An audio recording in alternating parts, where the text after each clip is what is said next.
The Museum of London dedicates itself to the capital's rich history that has for many centuries changed the way history books are written.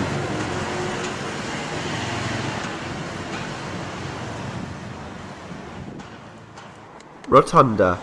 This is the name of the roundabout where the museum sits in, and today is the commencement of an important numbered road, the A1. It's hard to imagine that Britain's longest road originates here to run 410 miles into Scotland to terminate in that country's capital, Edinburgh. Whilst the road is in London, it has a complex start because of the busy streets and other adjoining trunk roads that are encountered. North of London, the A1 may look like any other dual carriageway that you would normally drive on, but in fact the A1 at 5 separate occasions becomes the A1M. A quick look at London brings us to the start of our journey, 277 miles away to Newcastle upon Tyne, so named as it sits on the river of the same name. Newcastle is without doubt the most populated city in the northeast of England, being a county in its own right since the year of 1400. By then it was part of Northumberland, but today is now known as Tyne and Wear.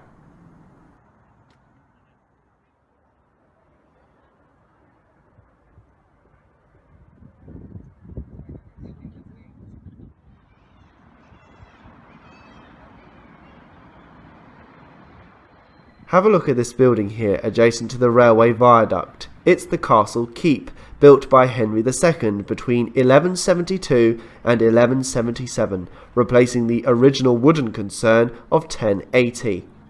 No question about it, this is one of the oldest buildings in the city.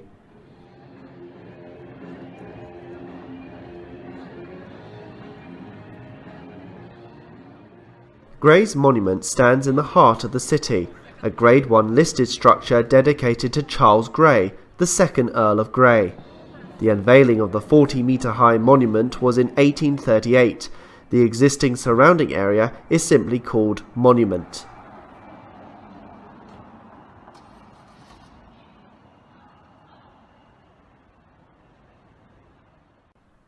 Let's begin our road trip to Edinburgh, starting here on the outskirts at Swalwell.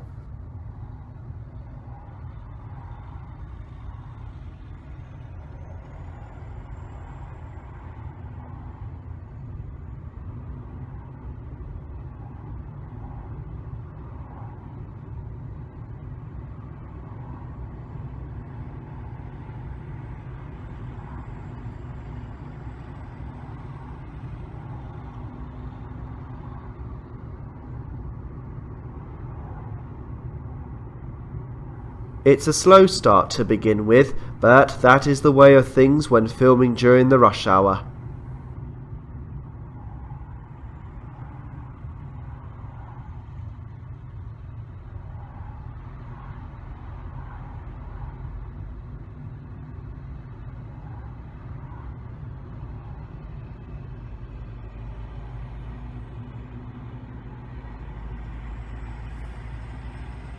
One of the UK's oldest railways passes beneath us.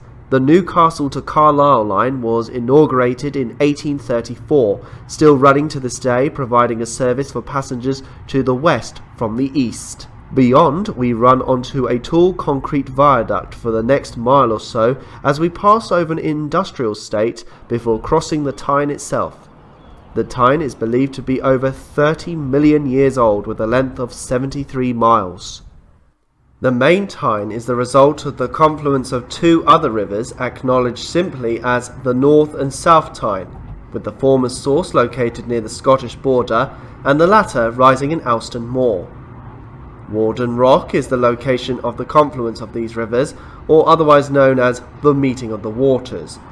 It is also an area from the mid-1980s where barrel stocks, even today, still continue to thrive.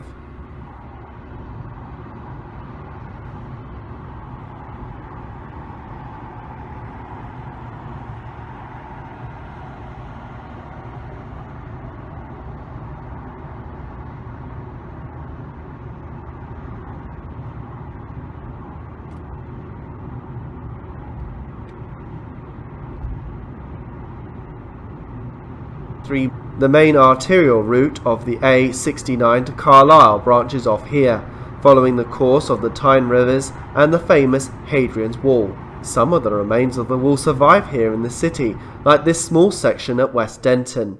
The entire wall is 73 miles in length from Wallsend on the Tyne to Bowness on Swalwell in the west. It was built under the commands of Emperor Hadrian when he visited Britain in AD 122, and the Roman army immediately set amongst constructing the frontier soon afterwards. The wall nowadays is protected by English Heritage, who deem it as the most ancient tourist attraction in Britain and a World Heritage Site.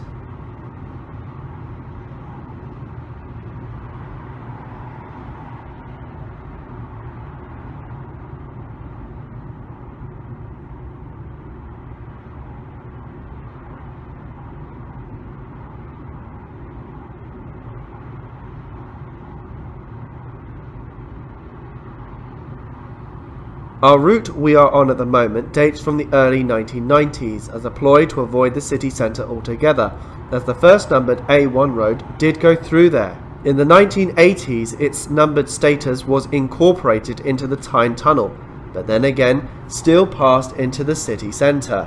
Numbered junctions such as here at Junction 77 came into official use in 2014 from the A1M section to Seaton Burns. There are plans for the Gateshead bypass between Junction 67 and Junction 71 to be widened to a Category D road, in more simpler terms a road with 3 lanes in both directions with no hard shoulders that would normally be found on a motorway.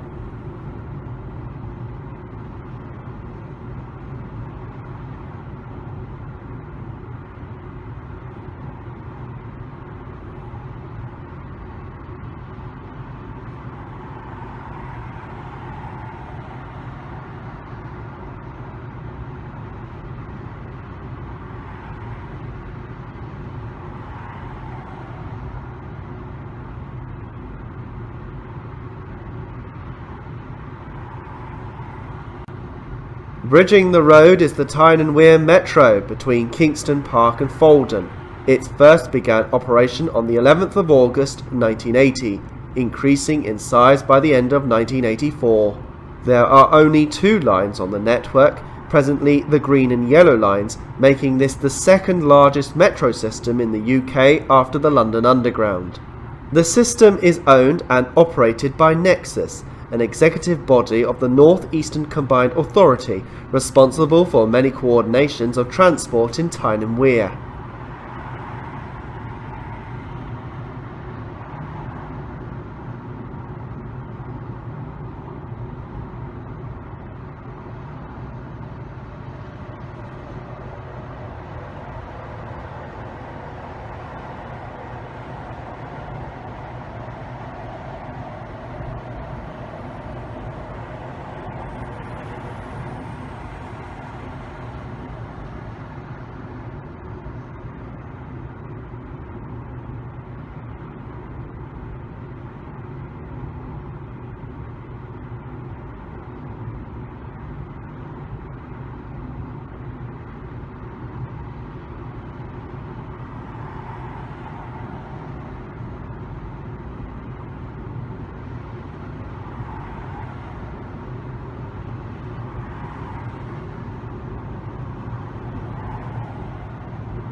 This junction is at the northern edge of the city and serves the residential areas of Gosforth, Wide Open and Hazelrigg.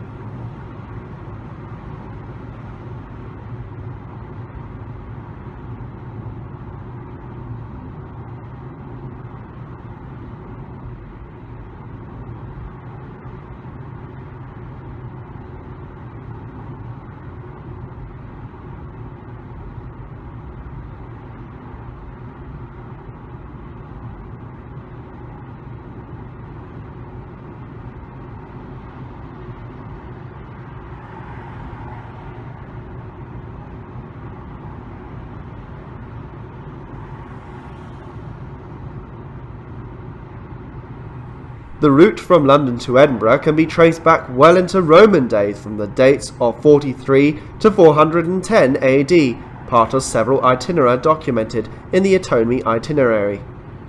The road has a grand title known as the Great North Road. Its preliminary point was in London at the Smithfield Market, changing to the Grand Post Office in St Martin le Grand soon after it opened in 1829, and stagecoaches started running from here to the north. Another and much older route from London to York was known as Ermley Street, an Old English name adopted by the Anglo-Saxons, but soon was renamed to the Old North Road. The GNR, not to confuse it with the Great Northern Railway Company, built from London to Shaftholme, joined the ONR at Alconbury, all the way to York. Though before any modern bypasses were built, stagecoaches used to travel through the centre of many towns and villages that the GNR served, such as Grantham, Newark and Retford, later to rejoin Ermley Street at Doncaster. Seaton Burns is the last numbered junction on the A1, being also the commencement of the A19 route, acting as the city's second bypass. This road continues south after Newcastle via Middlesbrough and York, ending up in Doncaster. In fact, York was the first terminus of the GNR from London for many years, and by 1658 the first recorded stagecoaches made their way up to the north, taking a gruelling 4 days to complete. It was to be a further few more years that the road was to be completed to Edinburgh. A new speed record from London to York was completed in 1786 by what was then the new mail stagecoaches, and thus resulted in faster passenger traffic too. Between 1815 and 1835, at the time of the golden era of coaching, coaches could reach York from London in 20 hours, and along here to Edinburgh in 45.5 hours. The East Coast Main Line, even today, is the main competition of the road for the entire length. Unfair competition like this saw the reduction of stagecoaches along the GNR in the mid-19th century. The last coaches from Newcastle to London left in 1842, and to Edinburgh in July 1847.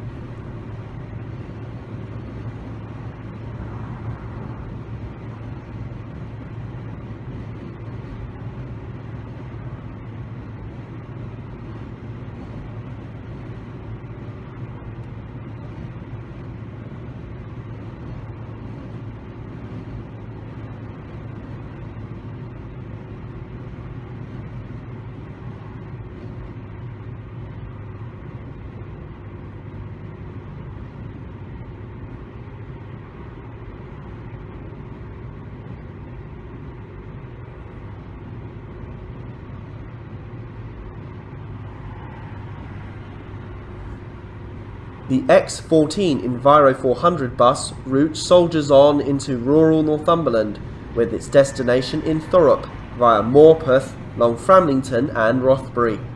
The route comes under the Arriva franchise, with the express routes known simply as MAX.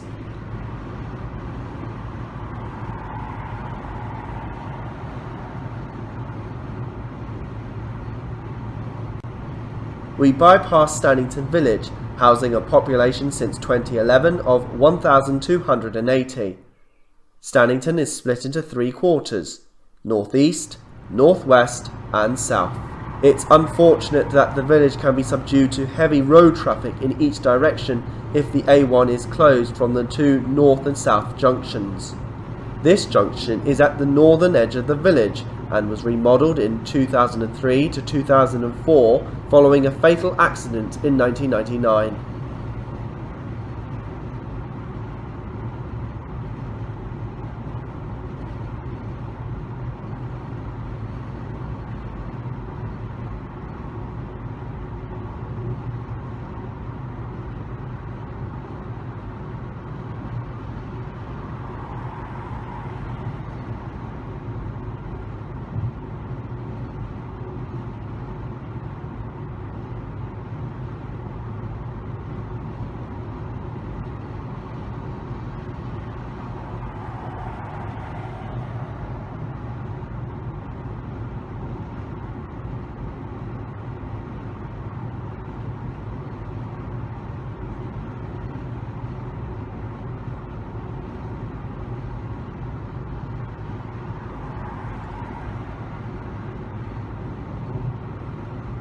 Clifton Junction, the main route into the town of Morpeth from the south. The historical town of Morpeth sits on the River Wansbeck, 15 miles to the north of Newcastle. Much of the town grew up around the northern edge of the Wansbeck, although the most important fortified buildings protecting the town were constructed from the south side. This included the erection of Morpeth Castle. Before the importance of the town's market in the early 13th century, the only way you could cross the river was by a ford. Thus, a bridge was constructed. Subsequently, what you see today is the result from the famous road and bridge engineer, Thomas Telford. It's good to see the clock tower in the middle of the town centre still surviving to this day. In fact, the town has survived both world wars, even though it was never bombed. Nonetheless, in the history books, the closest the war came to the town was when a German Heinkel 111 crashed in Halburn Wood.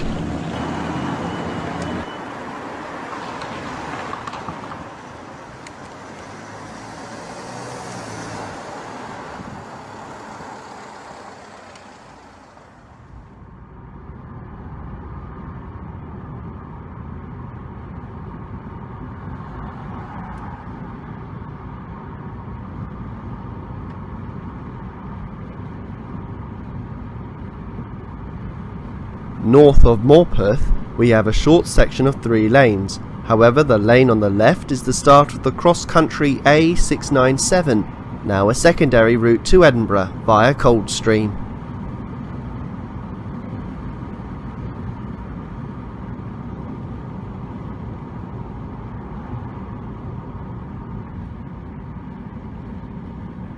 "528 yards north of the junction is where the first reduction of the dual carriageway begins for the next 12 miles. There have always been intentions to dual this section to Felton and from Adderstone to Belford, though these plans were unfortunately shelved in 2006 as the central government did not find this a regional priority.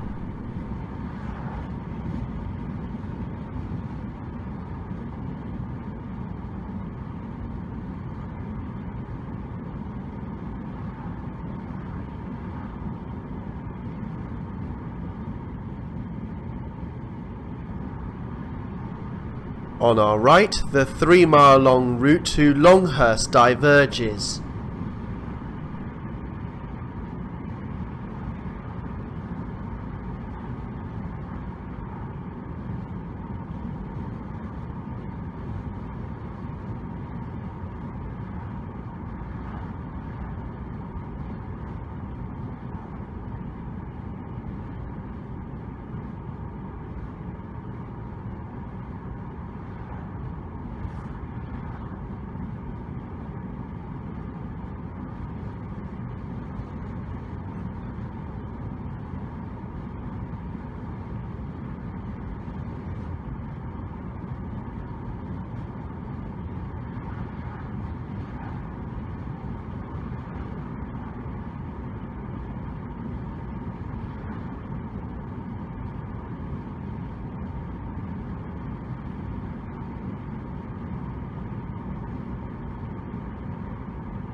We've now moved forward about 9 miles near to Felton on a stretch of road which is straight and does not give out any tough gradients.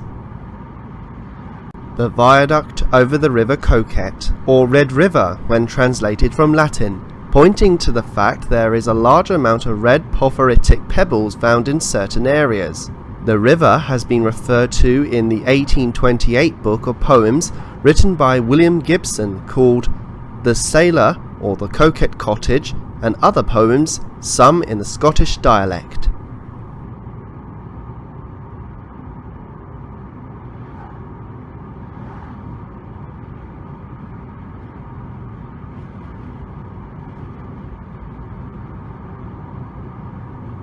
Dual carriageway working now recommences along with an uphill gradient followed soon afterwards. This modern car can still climb it with no difficulties though.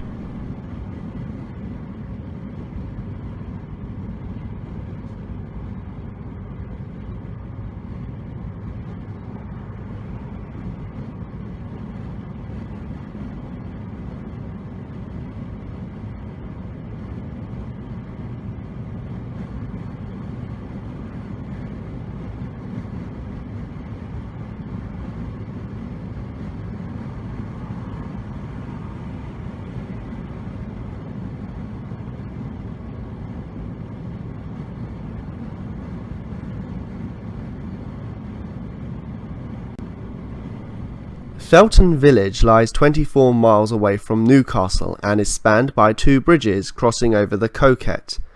The oldest dates from the early 15th century, now used principally for pedestrians. The 1926 built bridge adjacent is used by road traffic instead.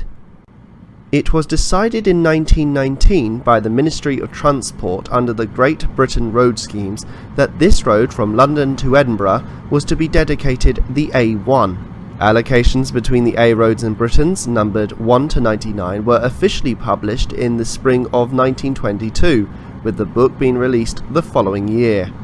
In the 1950s, the first ever motorway had been constructed from London to Leeds. These duplicated existing A roads to offer a faster alternative to various destinations. Consequently, the A roads became less important. It was only occasionally that new stretches of constructed motorway took the name of an already established A road rather than having a new number of its own. The A1M is the best example of this, still being upgraded to this day, even relatively recently, extending the motorway section north of Leaming to Barton, completed on the 29th of March 2018.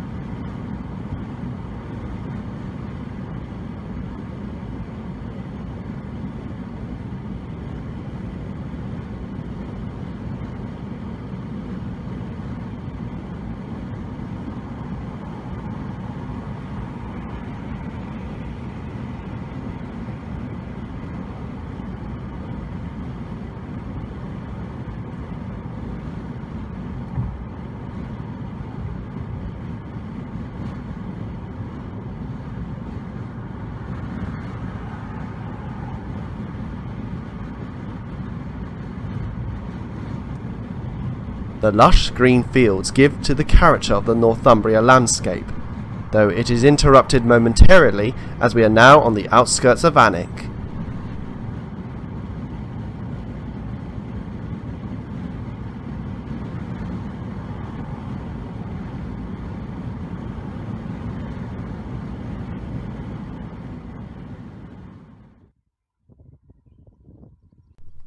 A fantastic view of Alnwick Castle, the seat of the Duke of Northumberland, built as a defence from a Norman invasion. The south bank of the River Alne is where the main town of Alnwick lies, roughly halfway between the border and Newcastle. Little has changed from its early beginnings, but the town has expanded in recent years with the building of a variety of new housing estates on land that used to be open fields. Up until 1971, with the building of the bypass, the town was an important staging point for the GNR.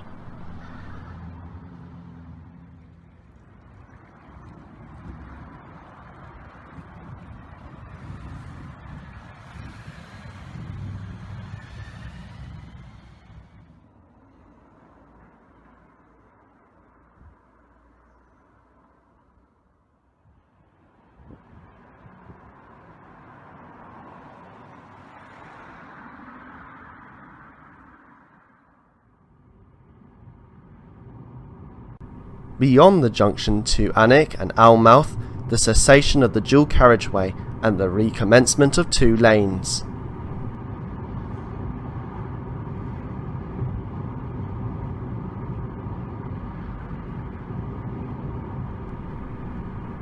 Close by is the hamlet of Warenford. Undistinguishable is the Warren Burn.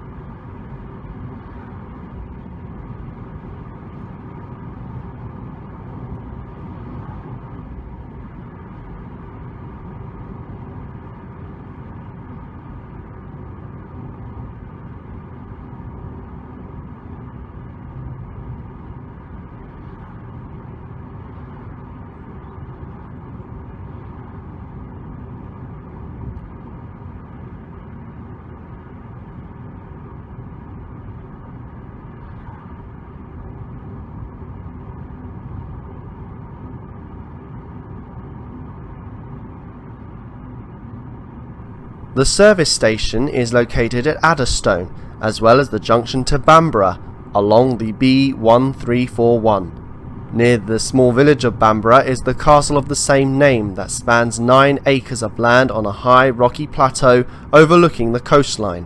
100 miles or more south of this point in North Yorkshire is a location called Scotch Corner. It was the point where the early era coaches could use as an alternative route to Glasgow. The M6 arrived in the 1970s, and this saw an increase of traffic flow onto what was considered a quicker alternative to Scotland from the east. This is something which still occurs today, with motorists travelling across the A66 connecting with the M6 at Penrith Castle. A similar deviation is done in Newcastle, as drivers prefer to cross over to the Scottish border via the A69 to Carlisle, and picking up the M6 and A74M from there.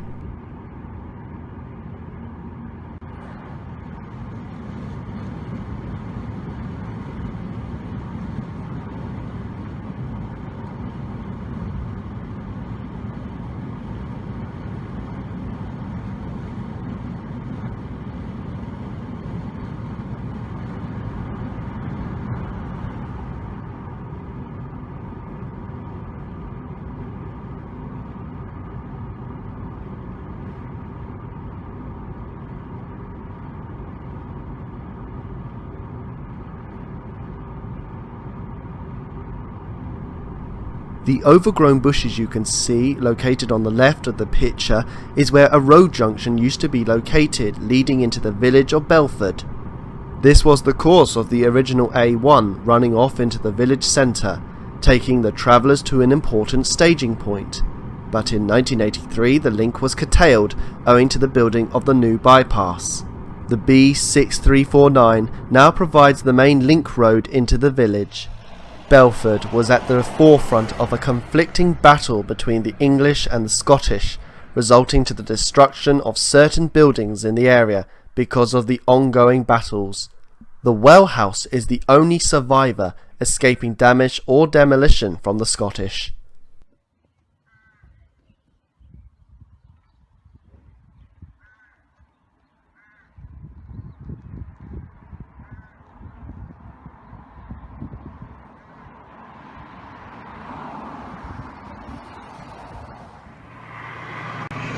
The electrified East Coast Main Line parallels nearby. Virgin Trains East Coast and cross-country services run every 15 minutes between Newcastle and Edinburgh to destinations as far north as Aberdeen and Inverness, and south to London, Birmingham, Bristol and Penzance. From Shaftholme, north of Doncaster, to Berwick-upon-Tweed, the ECML was opened by the York, Newcastle and Berwick Railway, latterly to become the North Eastern Railway in 1847. This was one of the main precursors of the ECML, linking up with the Great Northern Railway at Shaftholme. As we know already, this is the main competition for the A1 from London. Even in these parts, the main line beats the car to Edinburgh from Newcastle in a credible time of 90 minutes. That compares favourably to the road, as journey times are at a rough estimate of 2 hours and 22 minutes.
The nearby village of Fenwick was at one time located on the St Cuthbert's Way, which saw the passage of monks travelling along here from Holy Island, Lindisfarne. Its close proximity to the Scottish border meant that Fenwick saw a large amount of battles from the English and Scots.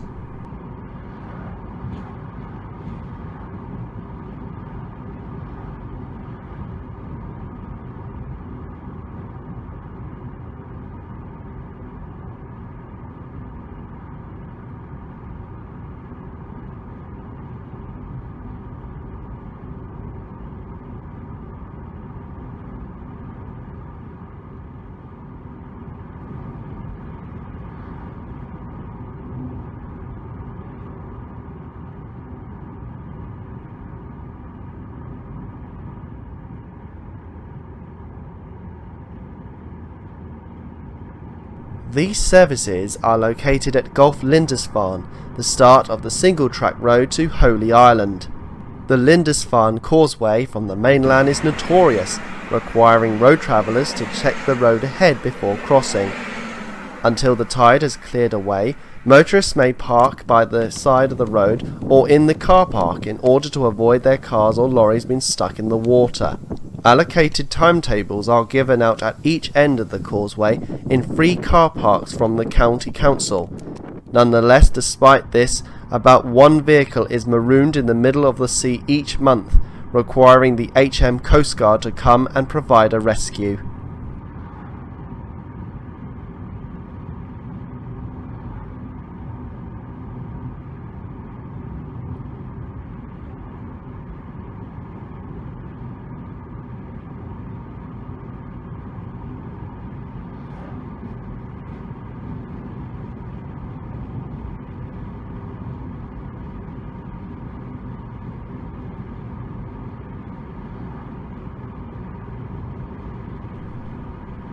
A route to Lamberton is here on the left. Founded in 1181, the small village is close to the Devil's Causeway, a Roman road which starts at Port Gate, north of Corbridge. The causeway leaves the old Roman Deer Street to continue for another 55 miles in a northbound direction to finish at the mouth of the mighty River Tweed. Its importance linked up a number of different Roman forts. Notorious ones were located at Onham, back then was spelt differently. More to the point, it's believed that around this point near Onham is where a Roman cavalry unit was based.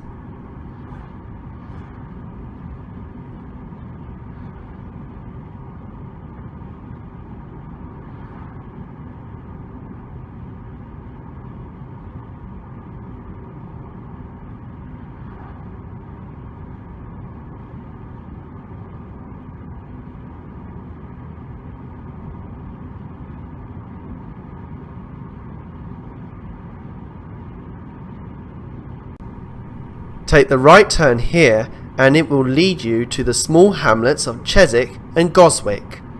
Goswick does have its name in history with railways though. A station had been established back in November 1870. However, a nasty accident occurred here in 1907 when an express goods train derailed outside the station. Luckily, there were no fatalities.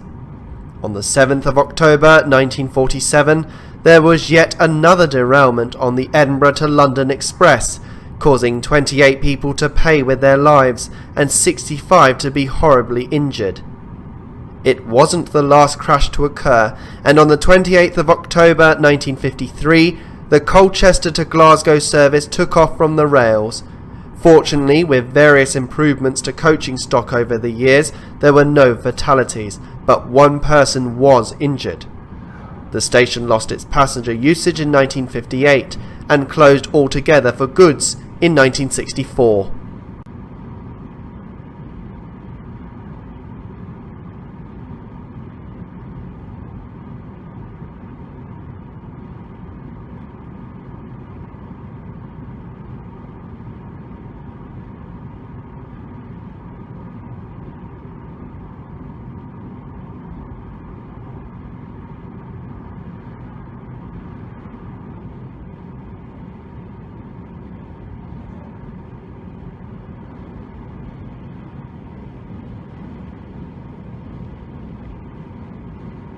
Here at Scremerton, we arc to the left to avoid the town of Berwick-upon-Tweed. At the same time, the road on the right does the opposite. You can tell as well the short route into Scremerton and beyond is where the A1 once went through. The wide mouth of the River Tweed separates both Berwick and Tweedmouth. The concluding name is now part of the first. 3 bridges cross the Tweed to connect both sides together. The first is the Berwick Bridge, known also as the Old Bridge, carrying a single-track road. Currently a Grade 1 structure, the bridge was built by James Burrell between 1611 and 1624. The next is the Royal Tweed Bridge, manufactured in 1925 to its opening in 1928, as a relief from the Berwick Bridge. That was for a time the only way over the Tweed.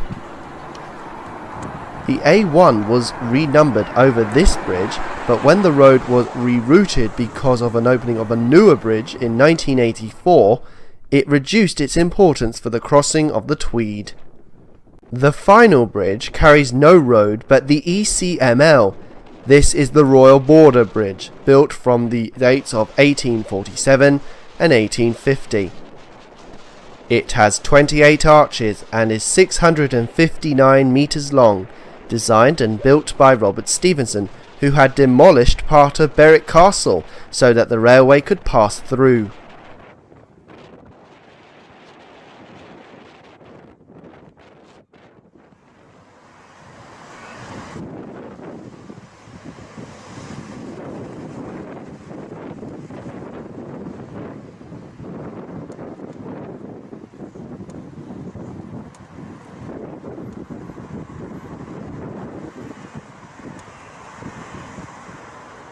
The imposing town hall with its clock tower can be seen all around the area, housing a population today of 12,000.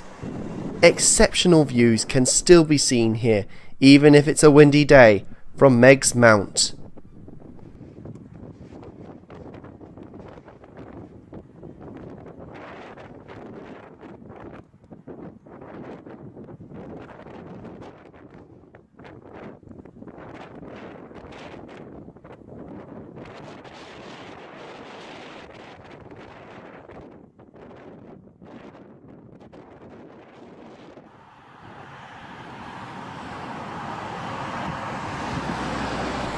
Moving on 5 miles away from Berwick, the A1 passes over the border into Scotland. It's an interesting place to see exactly at this point where the border is crossed. A stone wall is shown crossing the A1 and the 2 laybys, identifying the borderline from street level. There follows a mile or so of climbing road before a similar descent is encountered.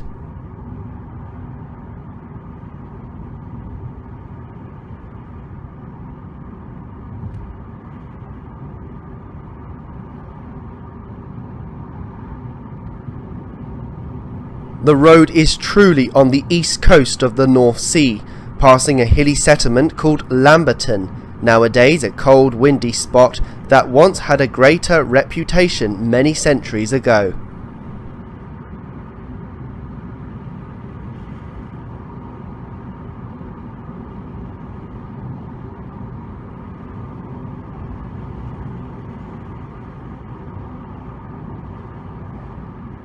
Another section of 2-lane running as far as Reston.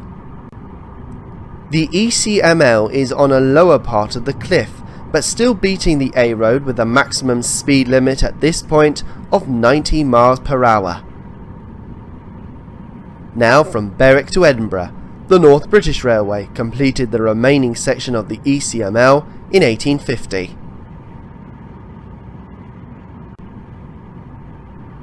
A solitary road camera stands on the left side of the road, monitoring the road vehicles, making sure that they are sticking to the national speed limit, which is 60 miles per hour.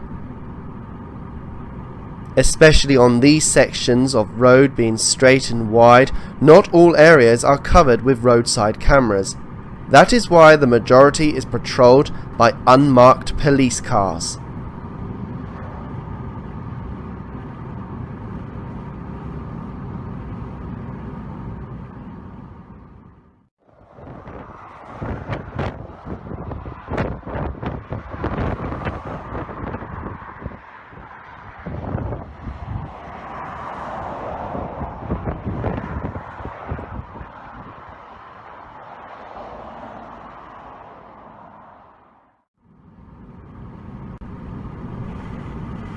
the road now turns inland, passing Burnmouth in Berwickshire.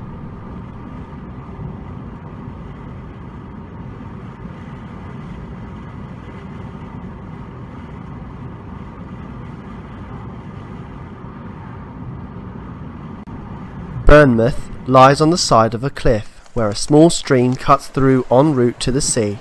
Situated at the Burn's mouth is a small fishing harbour, enlarged from 1879 to 1959 from its early beginnings in the 1830s. Two taverns are opposite each other on the GNR, known as the First and Last and the Flemington Inn.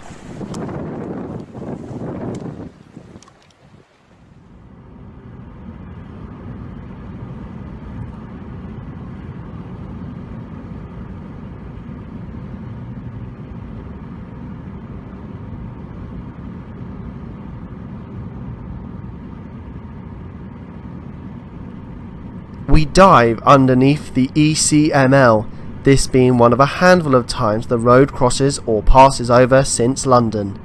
Immediately after is a single road junction that we could have taken up until the 1980s. This is the route taken to Ayton. That too, like Burnmouth, was an important staging point. The streets are virtually quiet these days, but whoever does pass through can see the magnificent clock tower house, with castellated turrets, very much in the Scottish tradition. Talking of style, Ayton Castle was completed in 1851, built in the Scottish baronial elegance, all thanks to the designer James Gillespie Graham.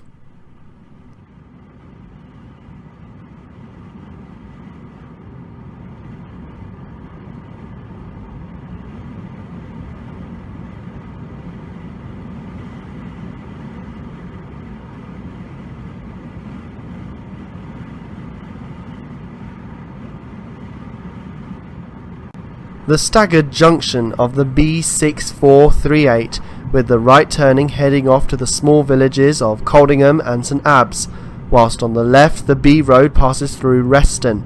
The village of Reston sits on the banks of Water, a river flowing for 22 miles from the Lammermuir Hills to Eynemouth on the north-eastern shore. Water flows alongside our route for the next 7 miles to Grantshouse.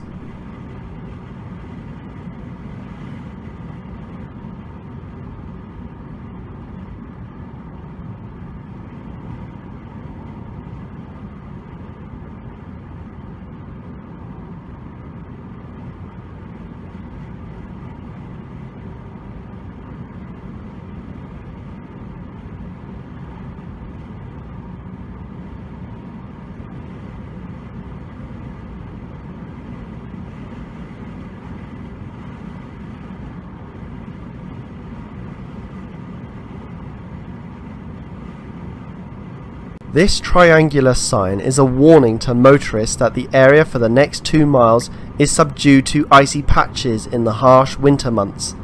Lucky for us, we are filming this route on a clear spring day. A short section of 4 lanes to the west of Reston.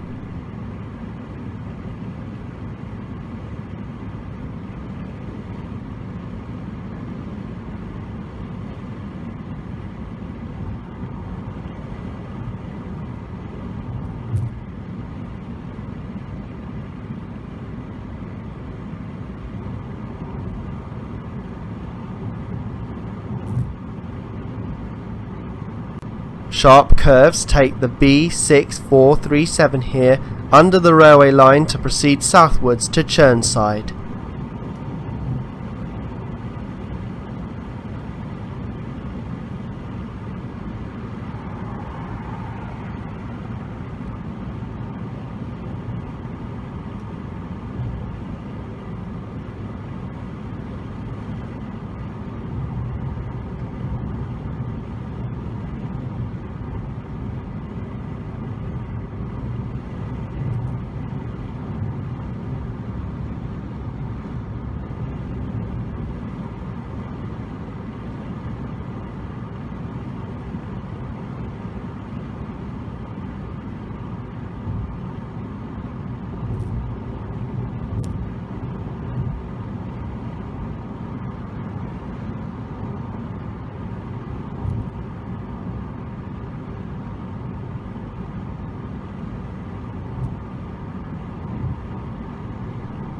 Houndwood, and once again the end of the duelling.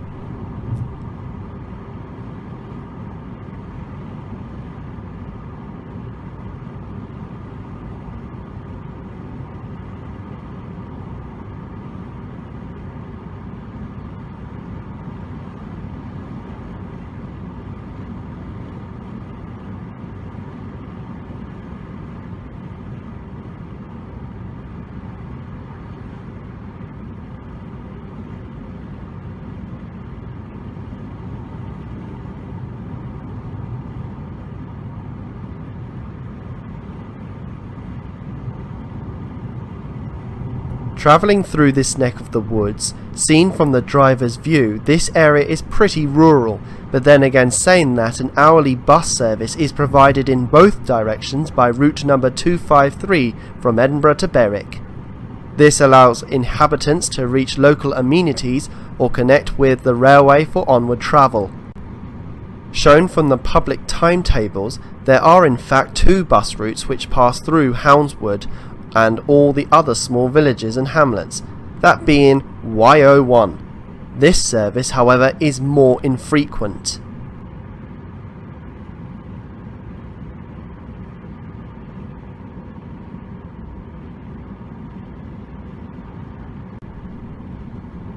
From Reston to just before a hamlet at Scatterraw, the railway and road come to the closest they have been since Newcastle.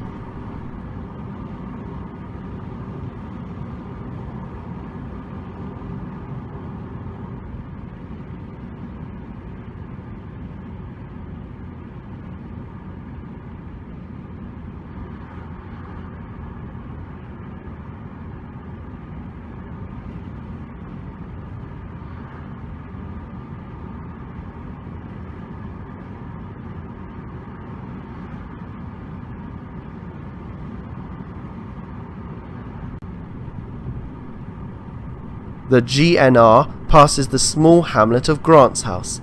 Here too is the junction of the same name, where the A6112 branches off to the ancient town of Duns and a scenic route to Coldstream.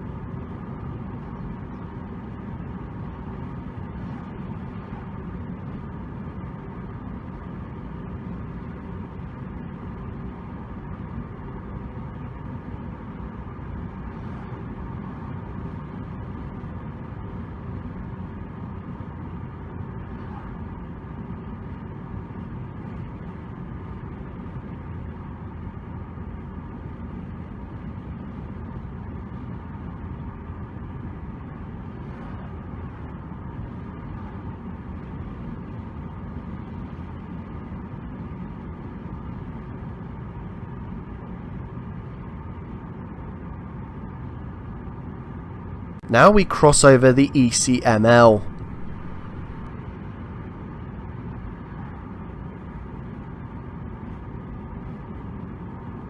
A route to Blackburn in Lancashire? No, it's a single dead-end road to the middle of nowhere.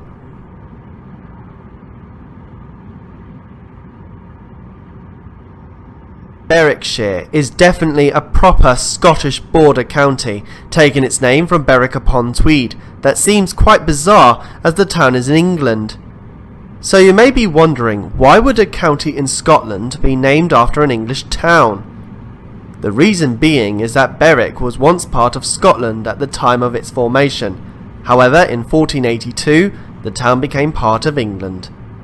The Local Government Scotland Act 1889 formed the county in 1890. The design of the coat of arms illustrates a bear being chained to a wych elm tree.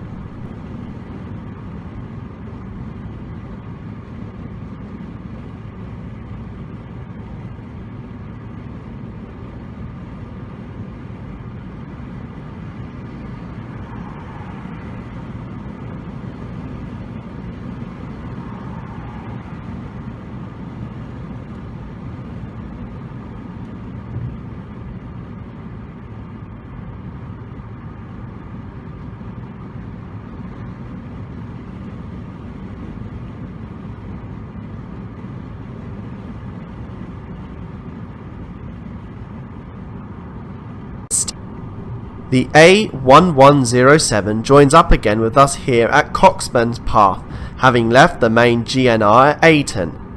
The road runs close to the coast and links up various towns and villages along the way. Coxburns Path since 2001 had only 412 residents. Nevertheless, it's still interesting to see the market cross in the middle of the village.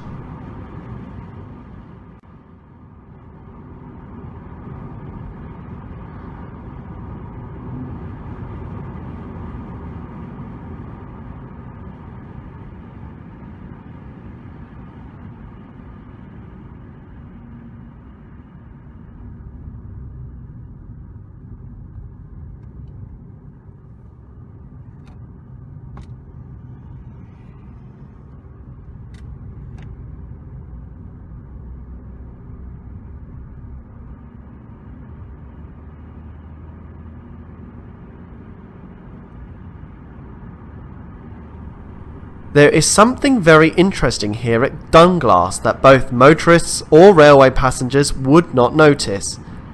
There are 5 bridges within close succession of one another spanning the Dunglass burn. Let's take a look at them all, starting with the first. Here amongst the undergrowth is the oldest bridge, dating from the 17th century. Oldest, it's also the smallest, straddling the stream with a measurement of 10.5 metres. We've already crossed this bridge, but the A1 is a typical steel girder bridge sat on 2 large spans. The bridge dates from around the late 1990s, standing 20 metres high above the water, and is not pretty like the others. Beside it is the third bridge, and similar to the A1 steel bridge replaced another, which we shall discuss in a moment. It was built a lot wider than the other bridge, so it could handle the extra capacity of road traffic, constructed by reinforced concrete, completed with a large segmental arch and 5 mini arch ribs. Dunglass Viaduct is the 4th crossing, being the highest and longest of the 5 bridges. This one opened in 1836, carrying the North British Railway, for which we know it as the East Coast Main Line. Finally, we turn our attention on the second oldest bridge, that had the novelty of being called the New Bridge. Possibly this bridge is the only one to have a distinctive design with crenellated parapets along its length. All the bridges, apart from the modern A1, are listed structures, being itemised Grade B, with the railway though being Grade A.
The domineering nuclear power station at Torness comes into view.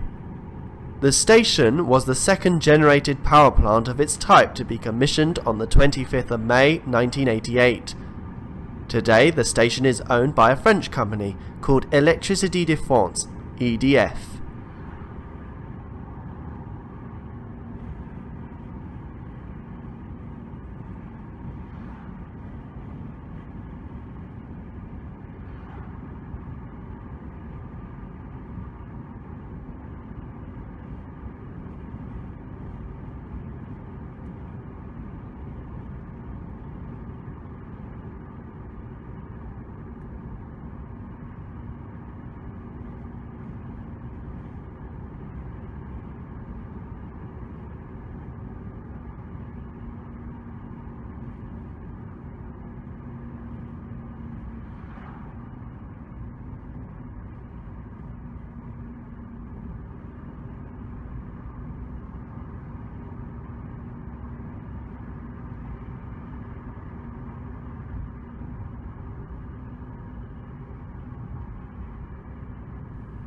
The caravan park or Thornton Loch is on the right, and routes to Thornton and Crow Hill are on the left.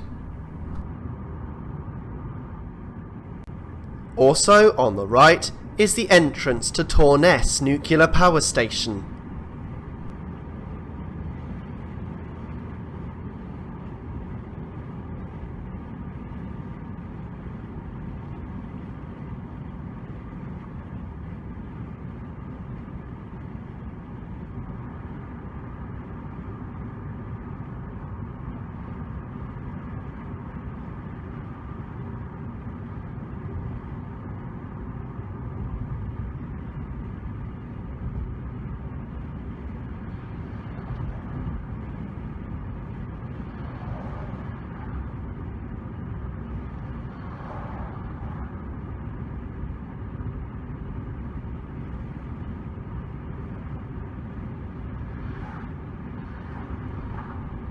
The East Coast Main Line is crossed once again.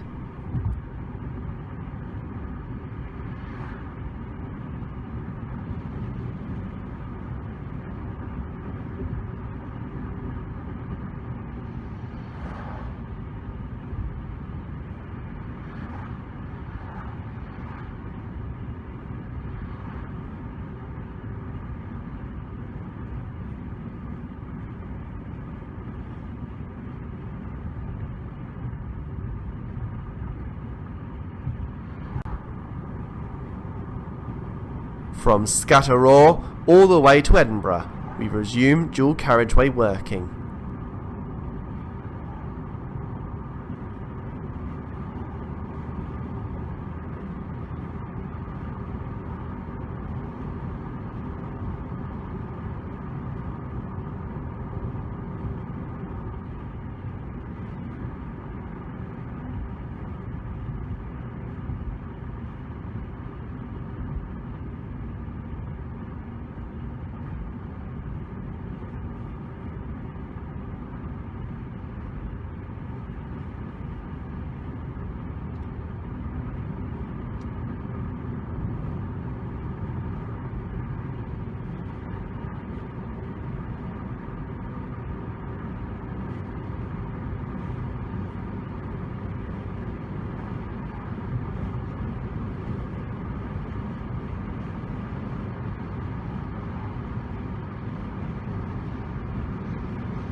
Motorists who wish to reach Dunbar from this point need to cross the carriageway in the southbound direction to traverse the A1087. On our left are the routes to Little Pinkerton, West Meikle Pinkerton and East Meikle Pinkerton, as well to a hilly fort called Doon Hill.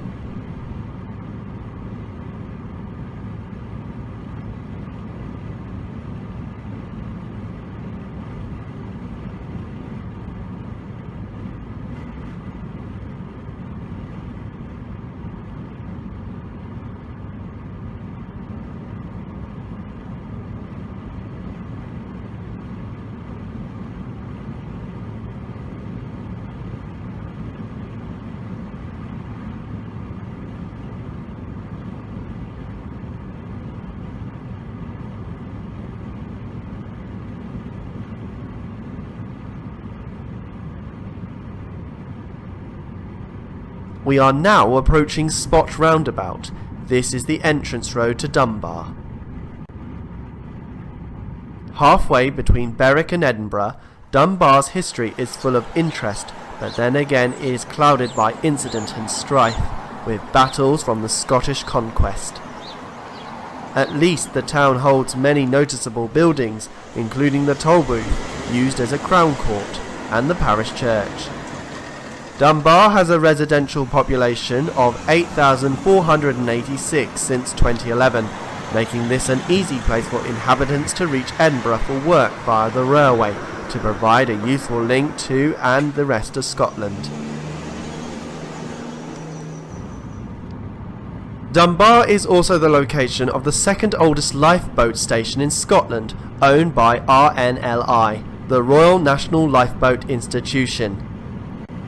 The pylons of the 25 kV AC overhead power lines of the ECML come in conjunction with us on the right. The electrification work took almost 20 years to complete, assembled in two phases beginning from London King's Cross to Hitchin, as the primary section in 1976 to 1978 for the Great Northern Suburban Electrification Scheme. The second phase commenced in 1984, after authority was given to electrify the line to both Edinburgh and Leeds. Work began the following year, and Leeds was reached in 1988, as far as York in 1989, with Edinburgh being reached in 1991. Shortly after that, the first electric train started running on the 8th of July of that year. At its peak, the electrification was deemed to have been the lengthiest construction site in the world. The Intercity 225s were introduced onto the route in 1989.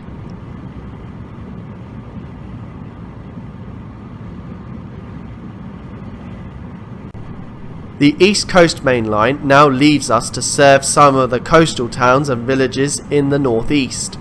However, we just continue east, fleeting the small town of East Linton, taking its name from the waterfall called the Lynn. Originally, the town was just called Linton. It had the suffix east added to differentiate it from West Linton in Peeblesshire.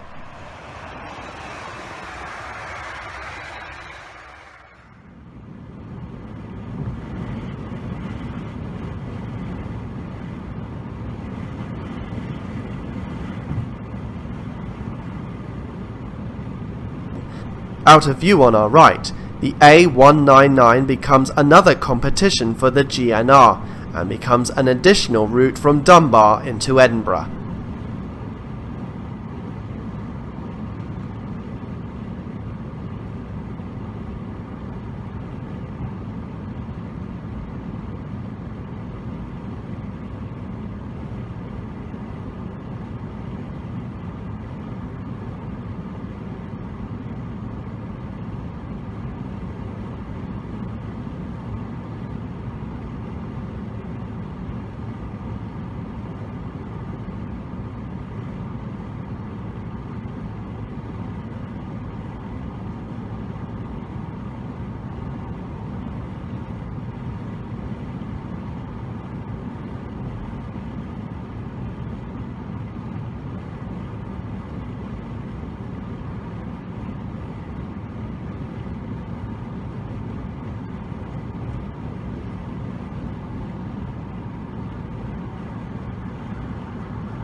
The sun has now disappeared from view.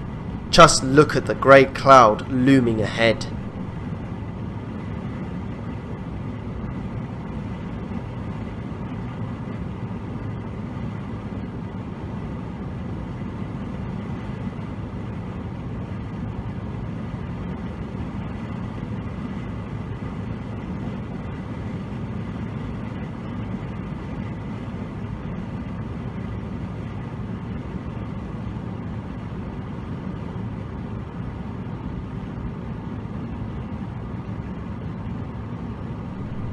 We will soon be approaching Abbotsview Junction.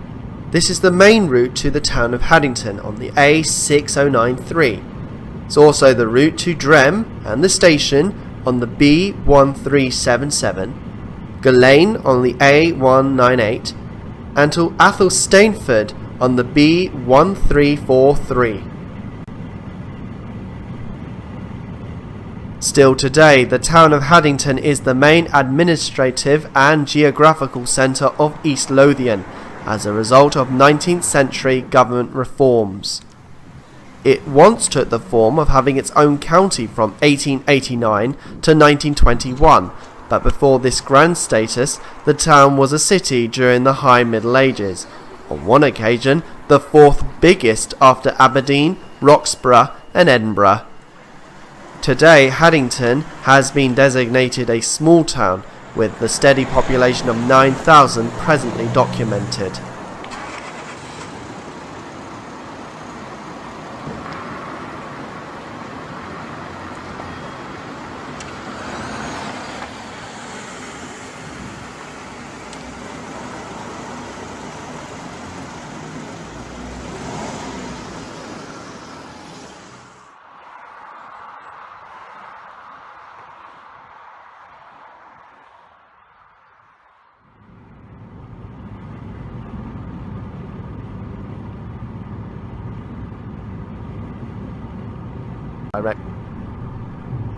Continuing on in the direction of the end of our journey, we've moved on past the towns of Tranent and Musselburgh, with the first views of Scotland's capital glimpsed, accompanied by the ancient mount of Blackford Hill in the distance. Passing over a railway bridge, a junction located on the southbound direction leads to the Queen Margaret University.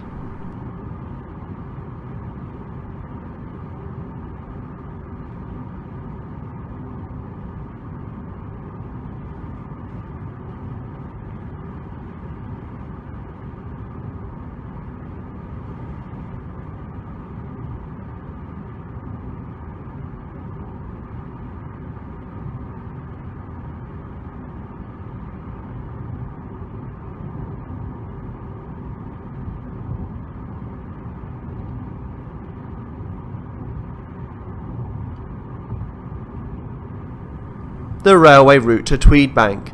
Just beyond the bridge is New Craighall Junction, situated near one of Edinburgh's busy park and rides. The road is now built up on both sides to where we terminate.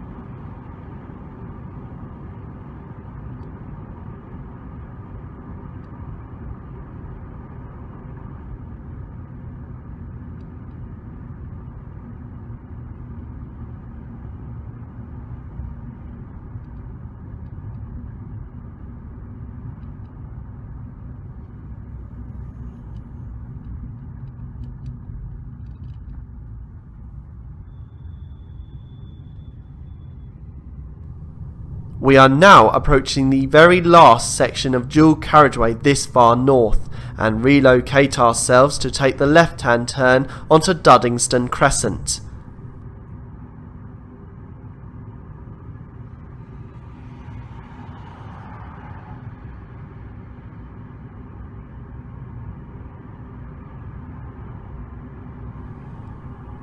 The A199 comes in from the right and continues straight ahead.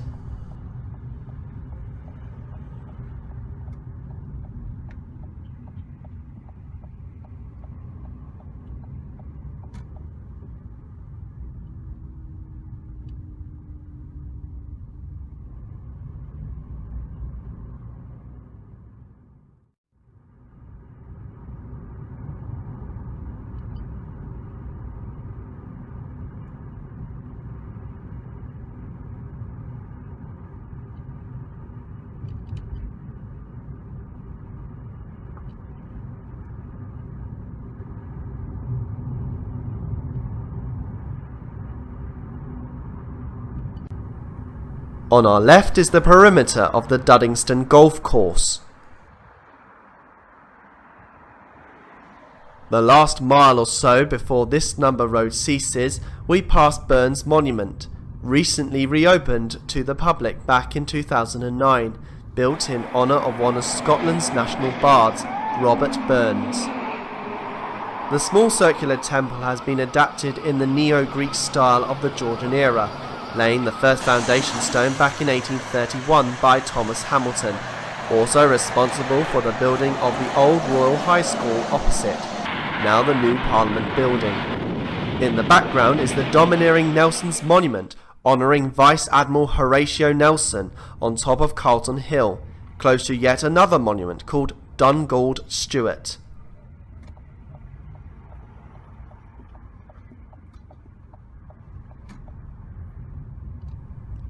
These traffic lights, along with the Balmoral Hotel, symbolises the end of the A1's Great North Road. Scotland's capital, since the 15th century, is the seats of the Scottish Government and Parliament, as well as the main official residence for the royal family when visiting at Holyrood Palace.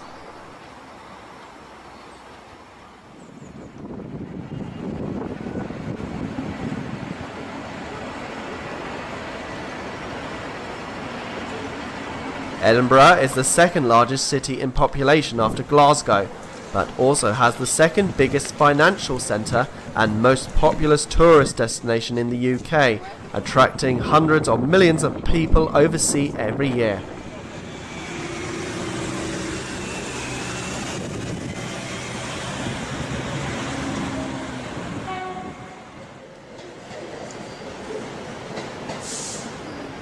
Befitting, the capital of Scotland.